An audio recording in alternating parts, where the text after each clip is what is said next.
Assalamualaikum warahmatullahi wabarakatuh. Alhamdulillahi rabbil alamin, amma ba'd. Kepada yang terhormat Kepala SMK Raden Umar Said, Bapak Haji Faridudin Sarjana Seni, mohon izin perkenankan saya menyampaikan materi PAI kepada anak-anak kelas 12 desain grafis dan 12 RPL KD 36 melanjutkan hukum Islam tentang pernikahan, yakni yang kaitannya dengan hal-hal yang membatalkan pernikahan. Assalamualaikum anak-anakku sekalian. Halo, masih sehat ya? Jaga kesehatan betul. Sudah bangun pagi ya? Sudah sholat subuh ya? Bu Saidah selalu mengingatkan, bosan tak bosan itu yang Bu Saidah ingatkan, dan jangan lupa sarapan pagi.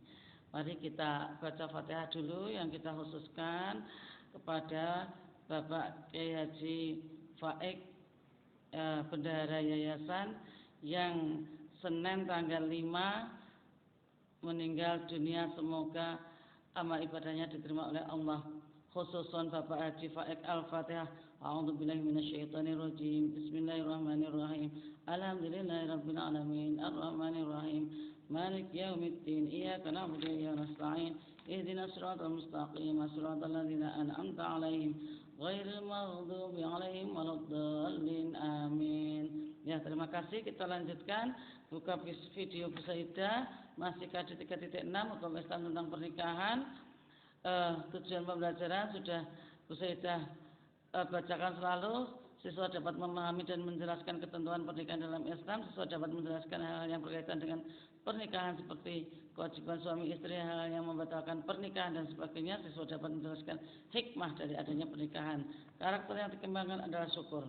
Syukur berarti berterima kasih kepada Allah atas nikmat yang diberikan Allah kepadanya, di mana rasa syukur itu diwujudkan melalui lisan, hati maupun perbuatan. Allah menciptakan segala sesuatu berpasang-pasangan, ada laki-laki perempuan. Dengan mempelajari materi pernikahan, diharapkan siswa dapat memahami karunia Allah berupa pernikahan yang dijalankan sesuai syariat Islam. Sekarang kita masuk kepada hal-hal yang membatalkan pernikahan. Kemarin sudah sampai ke masalah talak ya. Talak yang kemarin juga ada PR-nya untuk segera dikerjakan. Terus kemudian kita lanjutkan untuk PR yang materi ini nanti masih melanjutkan talak, yaitu hadis riwayat Nasa'i, innamat talaqu an waqri, bahwasanya talak itu menurut niatnya menalak atau tidak, yaitu kemudian surat Al-Baqarah ayat 229, at-talaqu marratani fa imsakum bima'rufin aw tasrihum biihsan. Talak yang dapat dirujuk itu 2 kali. Setelah itu suami dapat menahan dengan baik atau melepaskan dengan baik. Surat Al-Baqarah 229. Itu tugas ya. Silakan dilengkapi. Sekarang kita masuk ke fasah. Apakah itu fasah? Fasah itu artinya batalnya pernikahan. Itu fasah. Pembatalan pernikahan antara suami dan istri karena sebab-sebab tertentu. Fasah dilakukan oleh pengadilan agama karena adanya pengaduan dari pihak istri atau suami dengan alasan yang dapat dibenarkan. Akibat perceraian dengan fasah, suami tidak boleh rujuk kembali kepada mantan istrinya. Namun kalau ia ingin menikahinya lagi, harus dengan cara melakukan akad nikah baru. Berarti masih bisa, tapi harus akad nikah baru, tidak boleh hanya sekedar seperti rujuk, rujuk sebelum iddahnya habis, bukan itu. Berbeda dengan khulu'. Fasah tidak mempengaruhi bilangan talak. Artinya walaupun fasah dilakukan lebih 3 kali, bekas suami istri boleh menikah kembali tanpa bekas istri harus menikah dulu dengan laki-laki lain tanpa muhalil. Artinya begini, fasa itu rusaknya pernikahan.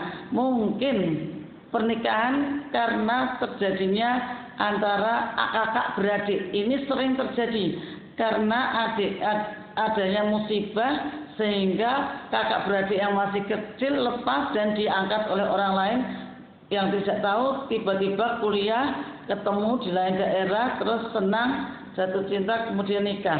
Setelah sudah terjadi pernikahan, punya anak, tiba-tiba ada tanda-tanda bahwa itu kakak beradik, ditelusuri dan betul tes tes darah betul, maka otomatis saat itu pula fasah, tidak boleh berkumpul lagi, ya otomatis itu cerai yang tidak bisa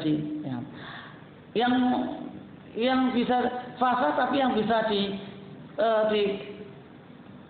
nikah lagi tadi dengan nikah baru, yaitu fasah karena istrinya balelo, bedal atau suaminya tidak nurut dan sebagainya, sudah dihukum suaminya untuk tidak dicampuri, untuk tidak gampangan keloni, nah itu terus dicerai, nah itu masih bisa dinikah.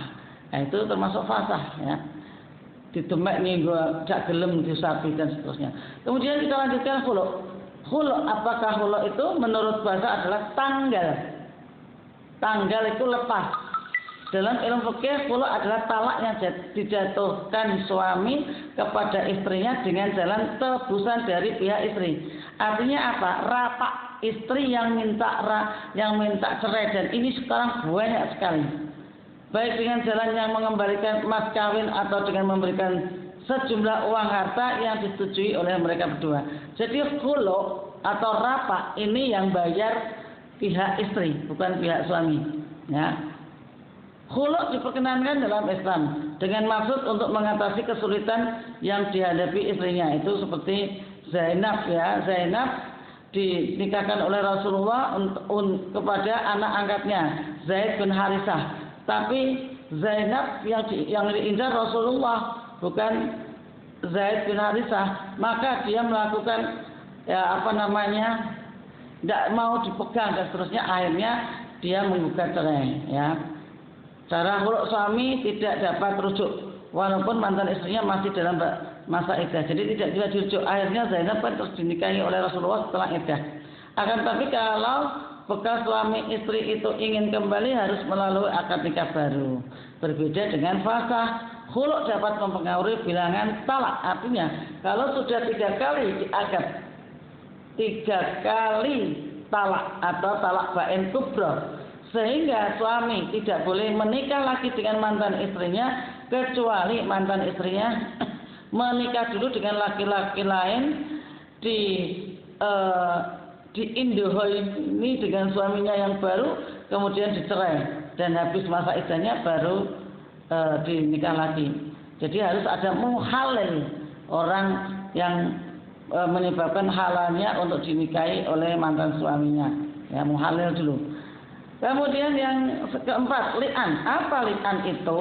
Li'an adalah tujuan melakukan zina dari seorang suami terhadap istrinya. Li'an bisa berbentuk tuduhan suami terhadap istri bahwa istri telah melakukan zina, sementara ia tidak bisa mendatangkan 4 orang saksi.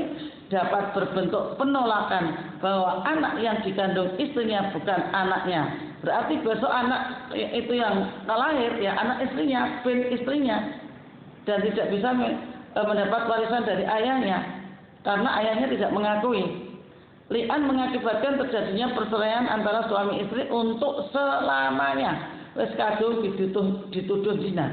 Jika setelah bercerai tuduhan suami tidak benar, artinya istrinya tidak selingkuh, menurut jumhur ulama mereka tidak boleh nikah untuk selama-lamanya.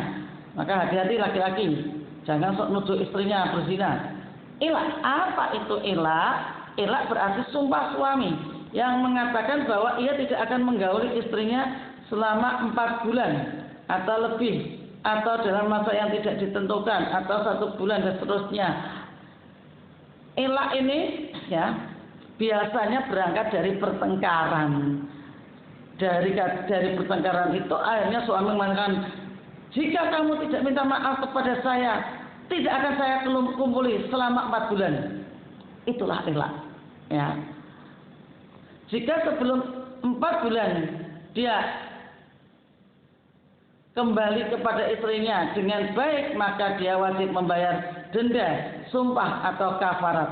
Akan tetapi jika 4 bulan dia tidak kembali kepada istrinya, maka hakim berhak menyuruhnya untuk memilih di antara 2 hal, yaitu kembali kepada istrinya dengan membayar kafarat, sumpah, karena mau demi Allah saya tidak akan mengumpuli, kata-kata sumpah itu, atau mentalak istrinya. Apabila suami tidak bersedia menentukan pilihan, hakim memutuskan bahwa suami telah mentalak istrinya dan dianggap sebagai talak raj'i, artinya sewaktu-waktu boleh dinikah lagi sebelum iddahnya habis. Kalau iddahnya habis kepengin nikah lagi, ya itu namanya ba'in sughra, jadi harus nikah ulang.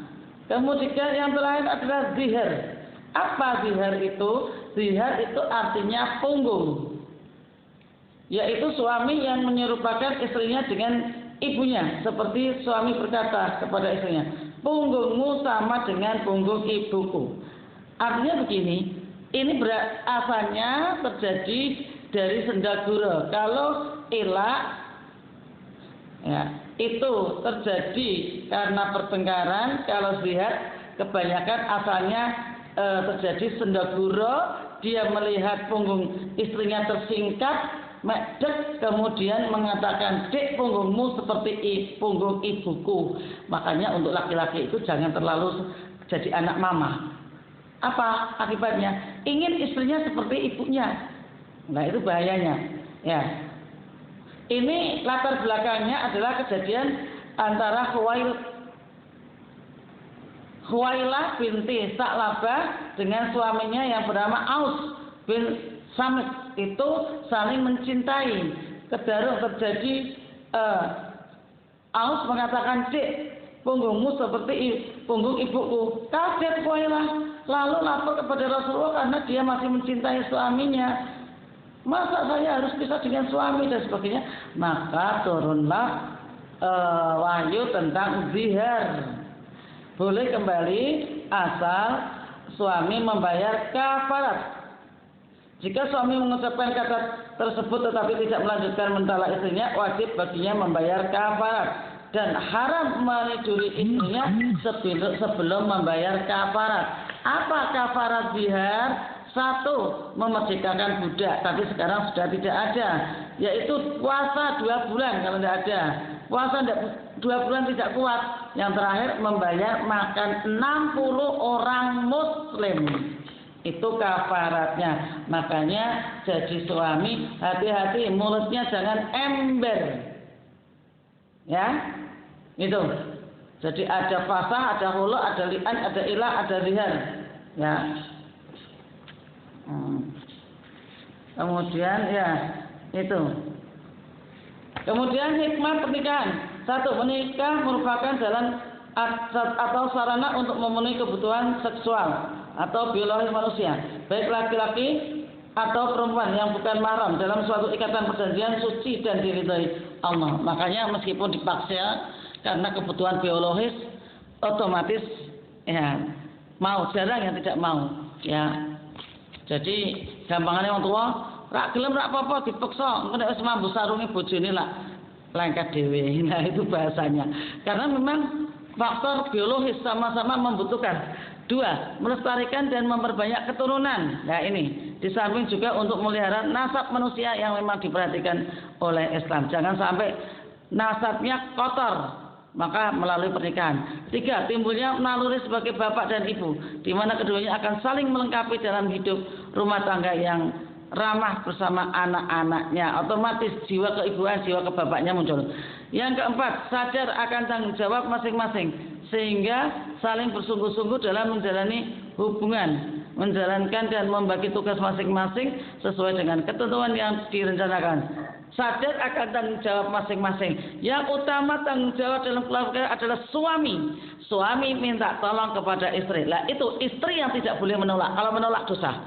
Tapi laki-laki yang mulia adalah laki-laki yang bisa menghargai istrinya. Setelah laki-laki adalah laki-laki yang tidak bisa menghargai istrinya. Makanya istrinya jangan dilabrak tangan loro dari tangan 10. Ya. Kalau tidak bisa nyuci, ya berikan mesin cuci atau pembantu. Jadi istrinya tidak repot. Kemudian mempererat dan memperkuat hubungan keluarga antara dua keluarga besar dari pihak mempelai laki-laki dan perempuan. Nah itu anak-anak untuk materi ini dan masih ada ya tentang iddah itu insya Allah yang akan datang karena memang materinya banyak. Kemudian untuk tadi ya dua PR dan tambah lagi satu, apa yang Anda ketahui tentang talak bain dan talak raj'i, silakan kamu cari di Google. Kemarin Bu Saidah sudah terangkan selintas. Kalau kurang puas cari di Google. Semoga bisa mengerjakannya. Jangan ditunda-tunda. Ada yang bulan Juli sampai sekarang tidak ada nilainya sama sekali. Tolong hargai dirimu sendiri. Dirimu sekolah itu dibayar meskipun daring. Demikian, mari kita akhiri dengan bacaan hamdalah.